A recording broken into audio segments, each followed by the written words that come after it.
dapat sertifikat. Dan pasti kamu dijamin masuk surga. Agama kok dijadiin objek hukum. Tidak mungkin saya berbuat maksiat.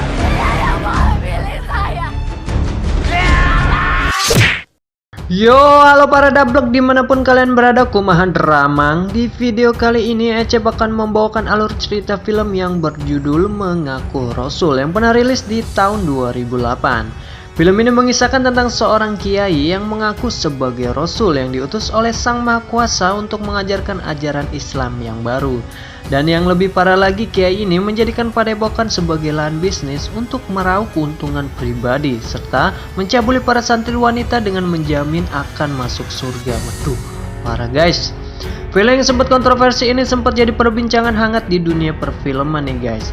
Namun sang pembuat film ini bertujuan untuk menyadarkan kepada publik agar jangan percaya kepada seorang yang mengaku nabi, karena nabi terakhir umat Islam ditutup oleh Nabi Muhammad SAW. Oke lah, tanpa banyak bacot di awal, kuilah kita simak filmnya. Mohon perhatian, pintu teater 1 susah dibuka. Cerita pun diawali dengan memperlihatkan seorang anak band berambut gundul. Dia bernama Aji dan teman wanitanya bernama Mbak Yaya.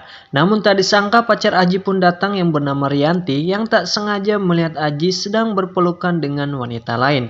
Melihat Rianti yang pundung, Aji pun mengejar Rianti dan menjelaskan bahwa yang dilihat tadi tidak seperti apa yang ia bayangkan. Dia emang gatel. Kamu biangnya najis. Dengan rasa penuh kecewa karena Rianti melihat kelakuan Aji tadi malam dan teringat akan orang tuanya yang tidak merestui hubungan mereka berdua, namun Rianti tetap membela Aji sebagai pria yang memegang prinsip kesetiaan. Namun nyatanya luka pun semakin mendalam karena Rianti sudah membantah omongan orang tuanya. Akhirnya Rianti pun memutuskan untuk menenangkan diri untuk belajar agama dan pergi ke suatu padepokan. Scene pun berpindah di suasana pagi hari yang memperlihatkan para santri yang sedang membicarakan gurunya tersebut, yang dimana para santri mengagumi gurunya yang akan menjabat sebagai wakil dewan gubernur. Di malam harinya seperti padepokan pada umumnya, rutinitas pun akan dimulai dengan mendengarkan ceramah dan bukan melawan dukun santet. Di sini Aceh perkenalkan, inilah dia Guru Samir yang mengaku sebagai Rasul yang diperintahkan untuk membawa agama baru. Dalam isi ceramahnya, Guru Samir mengajak para santri untuk selalu patuh dan mengikuti setiap ajarannya. Rianti pun bertanya bagaimana jika ada yang menghalangi untuk mengikuti perintah Guru Samir yang datang dari orang tersayang, misalnya orang tuanya. Guru Samir pun menjawab orang tersebut wajib untuk dihabisi walaupun orang tuanya sendiri. Wajib diperangi. Jihad! Ceramah yang tadi disampaikan oleh Ustadz Amir ternyata mendapat pertentangan dari Ki Baihaqi, bahwasannya ceramah tersebut terlalu berlebihan yang terkesan menghasut para santri. Nah, jika ada pertanyaan siapakah Ki Baihaqi ini dan apa hubungannya dengan Ustadz Amir, nanti kita akan jawab di akhir film. Oke, lanjut. Tidak selamanya kamu bisa mengatur aku. Tak berselang lama, Ustadz Amir pun pergi ke suatu ruangan bersama santri wanita cantik dengan tujuan untuk bermantap-mantap. Setelah melakukan UHI bersama santri cantiknya, santri wanita pun meminta untuk dinikahi agar statusnya sama seperti istri Ustadz Amir yang lain dan agar terhindar dari zina. Namun Ustadz Amir pun menjawab bahwa ia dibebaskan dari dosa dan dibebaskan melakukan UHI dengan siapa saja. Di sisi lain, Umi istri pertama Ustadz Amir yang datang bersama anak pertamanya, kita sebut saja Raihan, datang ke padepokan dan menanyakan keberadaan Ustadz Amir bahwa anaknya sedang sakit parah. Namun faktanya Ki Baihaqi pun tidak mengetahui keberadaan Ustadz Amir. Dengan melihat wajah yang masih cemas, Ki Baihaqi pun meminta agar Umi untuk segera pulang.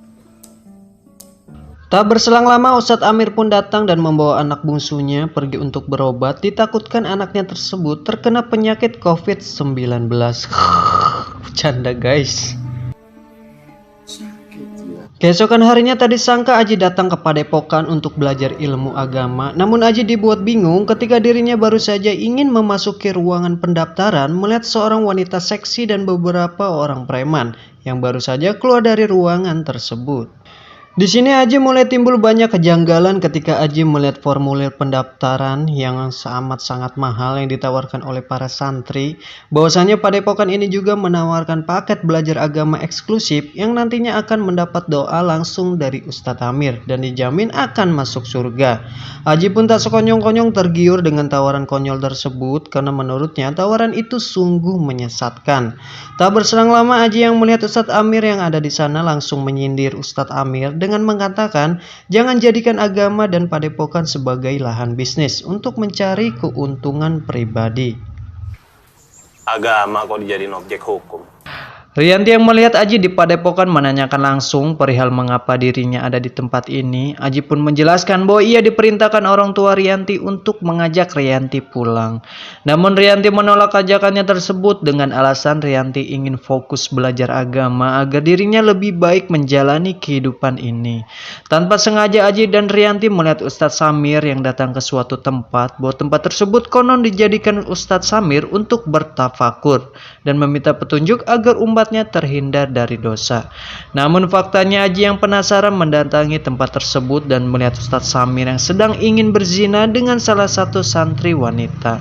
Rianti yang penasaran benarkah apa yang dikatakan oleh Aji, namun faktanya Rianti tidak melihat apa-apa. Ternyata Ustadz Samir yang sudah mengetahui keberadaan mereka berdua dan langsung mengusirnya.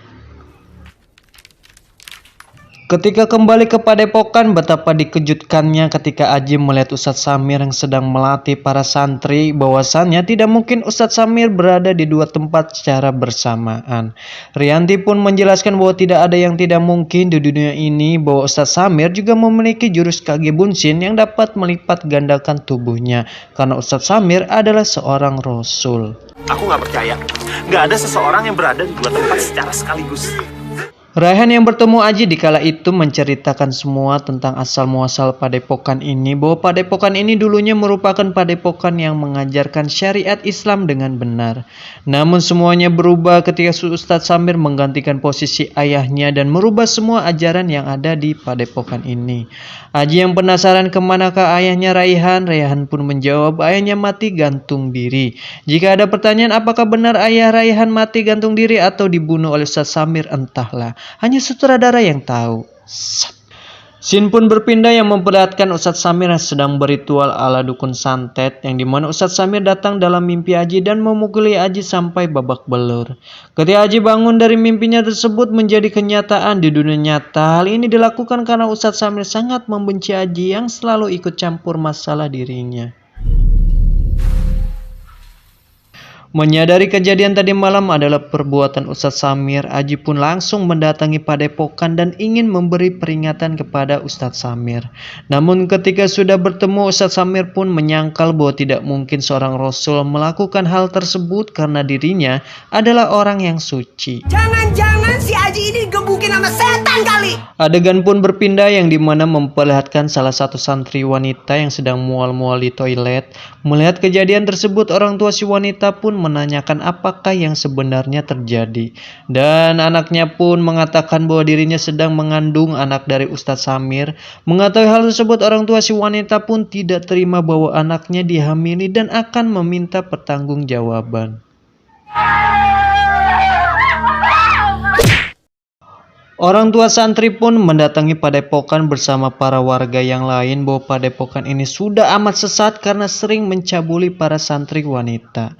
Melihat keributan yang terjadi di luar, Ustadz Samir pun bergegas untuk melihat apa yang terjadi. Setelah keluar, Ustadz Samir pun menjelaskan kepada warga bahwa dirinya tidak mungkin menghamili santri wanitanya karena dirinya adalah seorang rasul. Untuk membuktikan kerasulannya, Ustadz Samir pun meminta kepada salah satu warga untuk memotong tangan. Jika tangannya tersebut kembali utuh, berarti dia tidak bersalah. Tidak mungkin saya berbuat maksiat. Saya akan buktikan kerasulan saya. Potong tangan saya.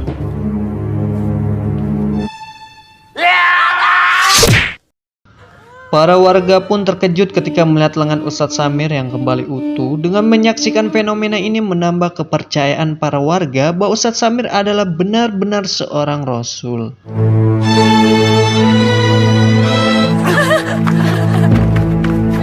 Malam harinya Raihan dan Aji yang sudah muak dengan keanehan Ustadz Samir dan Ki Baihaqi bahwasannya kedua orang ini mengaku orang yang suci, akan tetapi kedua orang ini jarang menunaikan sholat. Untuk mengetahui siapakah kedua orang ini, Aji dan Raihan pun masuk ke ruang rahasia guna mencari tahu siapakah Ki Baihaqi dan Ustadz Samir yang sebenarnya. Di saat para santri sedang mendengarkan ceramah Ustadz Samir, Raihan dan Aji pun segera memasuki ruangan tersebut. Namun faktanya mereka tidak menemukan apa-apa. Hanya saja mereka menemukan pedang dan baju yang masih bersimbah darah. Di scene lain, Ki Baihaqi mendatangi orang tua santri wanita yang dihamili oleh Ustadz Samir dengan memberitahukan kepada para warga bahwa ajarannya semakin menyimpang dan pengikutnya pun semakin banyak. Mendengar pernyataan Ki Baihaqi, para warga pun segera mengambil tindakan dengan maksud ingin membakar padepokan tersebut. Di saat ceramah berlangsung, para santri pun dibuat cemas dengan teriakan para warga yang menyebabkan para santri dibuat tidak fokus. Namun apa yang terjadi, para santri pun ikut terbakar dan Ustadz Samir pun meninggal dunia, akan tetapi hanya Rianti yang berhasil selamat.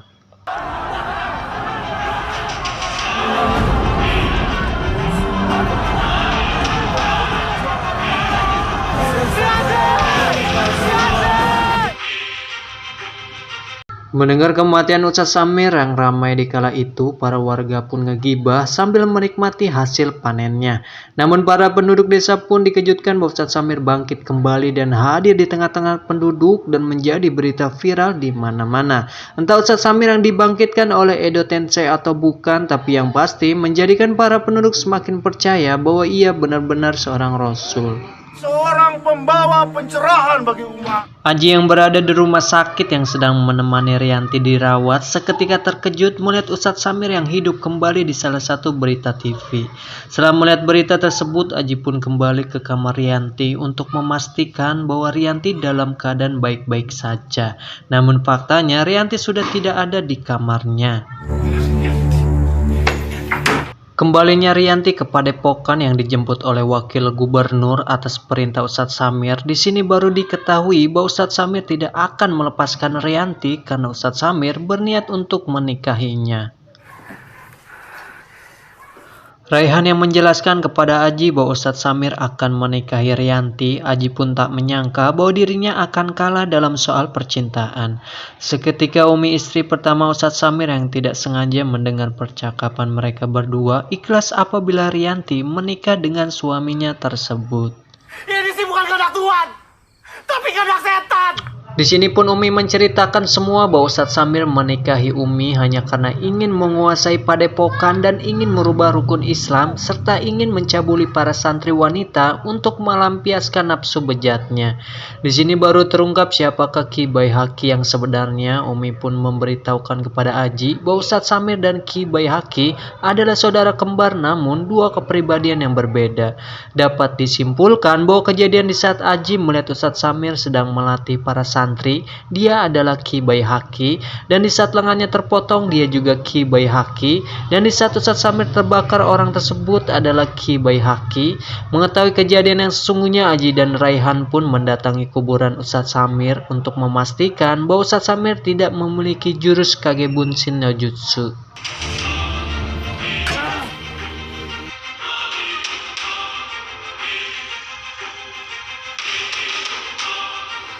Saudara kembarnya juga dikorbankan.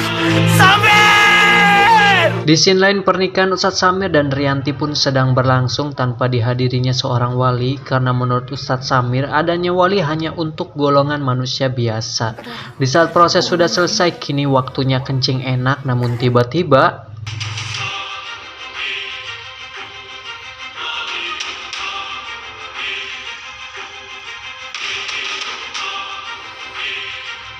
ya, Rianti yang sudah diberitahukan oleh Umi, dan pernikahan tersebut pun merupakan rencana Rianti dan Umi untuk menghabisi Ustadz Samir saat itu juga. Film pun tamat. Secara keseluruhan filmnya seru banget sekaligus menegangkan, sehingga pelajaran yang bisa kita ambil dari film ini, jangan jadikan agama sebagai kedok untuk mencari keuntungan pribadi, karena sejatinya masih banyak di luar sana yang menjadikan agama untuk memperkaya diri, dan itu sungguh mendobolkan. Ecep undur diri dan sampai jumpa di video selanjutnya.